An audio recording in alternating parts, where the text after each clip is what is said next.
Three, two, one. Hey guys, welcome back to Football by Rob. It's Rob here. We just got done with the first match of the World Cup for France. I just wanted to get my thoughts out on that. It's late right now. I don't know if you can see, yeah, but where I am, it's like 3 a.m. almost. So I work tomorrow. So I'm just gonna try and make it as quick as possible. Yeah.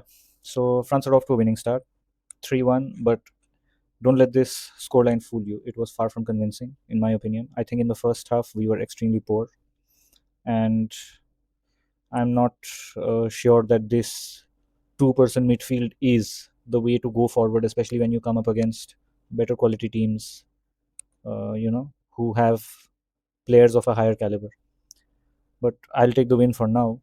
But we were extremely, extremely poor in the first half. I just need to get that out there. I didn't understand the whole concept of putting both Chouameni and Rabiot in the starting lineup when you have zero creativity in the midfield, and neither of Doué, Dembele, or Olise were going to drop back and be the third player. Basically do the role that an Antoine Griezmann used to do, or the kind of role you see Harry Kane doing for Bayern. Where when you have a midfield overload from the opposition, you have one of the forwards, somebody with a good passing range, come in, help ease the congestion, basically give you an extra man to find when you're under pressure and you're being pressed. And we were lacking that massively in the first half. I just wanted to show you some of the stats. So if you see this, the stats, when you see the whole game, it says that France had an expected goals of 1.89. They had 4 big chances created and a total of 11 shots. No, but now if I take you to the first half, our expected goals was 0.02. No big chances, one shot, that too off target. I think it was this Dembele shot, if I'm not mistaken. Uh, yeah, this is the shot. So this was the only shot, that too it was blocked. And it was extremely poor to watch from a French perspective. I think Senegal did really well to block out the passing lanes. I just wanted to show you on the tactics board. So what happened in the first half was, anytime France wanted to try and get some, get some balls in this sort of areas, you had people like Guay, right? These, and they were all just blocking it out really well, and they were extremely compact as well. What they allowed was, they allowed France to play around them, but you couldn't play through them. And what ended up happening was, I was extremely frustrated with Doué today. I just want to get that off the bat. In the first half, extremely poor. Doué, even Rabiot was really poor as well. Doué, what he ended up doing was, a lot of the times he would get the ball in these sort of positions, and instead of taking Diata on and basically making a run that goes in here, and then basically you try to play a ball in here, maybe what he ended up doing was, he would just take the ball and recycle it back, or he would run with the ball in here and then just pass it back either to a Olise or to a Chouameni or somebody like that. It was so annoying. It was so annoying. I can't stress that enough. And I keep stressing this, against a bigger team, against players who are better, more technically gifted, you are going to get found out, because you're going to lose the ball. You're going to be meandering with the ball out here, and you're going to lose it. And next thing you know, these people are going to spring a counter within 15 to 20 seconds. You're done for. So I was really unconvinced by Doué. Mbappe also frustrated me a lot in the first half. Yes, he made up for it with 2 goals in the second half, but in the first half, we had instances where Senegal were basically winning the ball off a Doué or a Rabiot. Rabiot also extremely poor on the ball today, I must say. So you have these sort of situations where you have Jackson pulling forward, Gay pulling forward, Sar pulling forward, Kamara pulling forward, and everybody would be back. I saw Olise tracking back to help Kunde. I saw Dembele also coming back to at least make a body to block the passing lane. What is Mbappe doing? He's just sitting here. And as much as I love the guy, I cannot have this sort of mentality in the World Cup, because you are going to end up being a liability for the team, defensively at least. Yes, you can say that you're conserving energy for the transition and whatnot, and if there's a counter, you want to bounce. Fair enough, but this is in the first half. It's in the first half, and you don't want to track back. You don't want to At least I'm not even asking you to do a, put in a crunching tackle, or muscle somebody off the ball or stuff like that.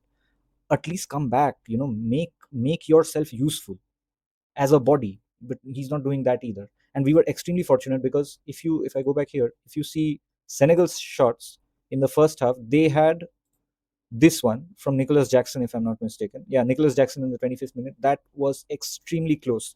He cut in from the he cut in from this side of the field basically, and you had Mainon here, and the ball just hit the post, and as it was ricocheting back, it hit Magnon's leg, and it went out for a corner by a whisker. And France could have very easily been behind in the first half. They were that poor.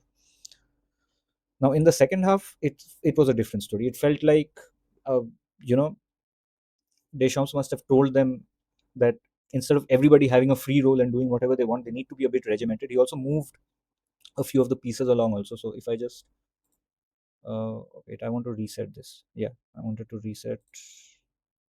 Hold on. I'll just reset this again. So yeah, it's easier then. So in the second half, what we saw him do was, we saw Olise move in to the center. We saw Dembele move into the right side, which I think is the best ideal position. And if you see in my SWOT analysis breakdown as well, this is the kind of situation I would have played as well. I want Olise to play in the center because he has become much more suited to that center position. If you see from his Palace days, from what he's doing at Bayern also, it makes sense for him to be here. And you had occasionally, you had, Due and Olise switching, but that was just to confuse. But mainly, if you see all the good work that Olise did, it came from the central position. Second half, I think Olise was the reason that we actually broke the deadlock. Even before the the goal came, he had two really good opportunities. I think he makes the pass for Mbappe's penalty shot as well. I want to talk about that as well, because I don't get how that's not a penalty. But again, want to reserve my total judgment for the refereeing standards until later in the tournament when I have more of a sample size. But coming to this, Olise basically had two really amazing passes. One was where he plays the ball in for Mbappe. Mbappe goes in here, he gets fouled. And the other one, again, Olise gets the ball in the middle. He goes around here, and then what he ends up doing is he plays this amazing ball for Mbappe, who he plays the ball in sort of angle. Why can't I do the arrow? Yeah, so this sort of angle, and you have Mbappe making this run, and he just misses out on this. So on another day, I mean, Mbappe could have had 3 or 4 goals, and the main architect for all that would have been Olise. And I think moving forward, it is imperative that he plays in the middle for most games, until and unless the game requires you to do something else. Now, if you want to talk about the penalty, I hold on.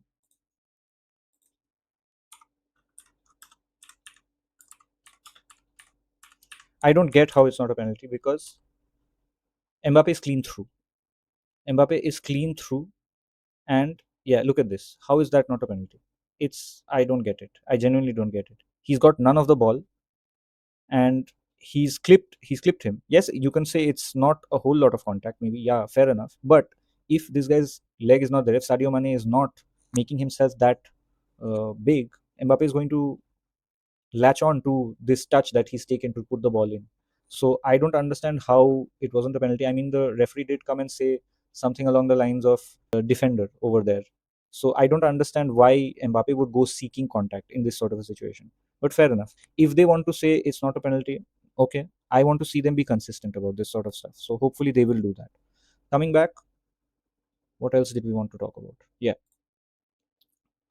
you have in the second half, France just tore it up. And finally, after the penalty and that Olise chance that I told you about, which Mbappe couldn't latch onto, he finally scores, and it was a good finish, to be fair. And if you see the attack momentum as well, I mean, in the second half, Senegal just didn't have anything for France.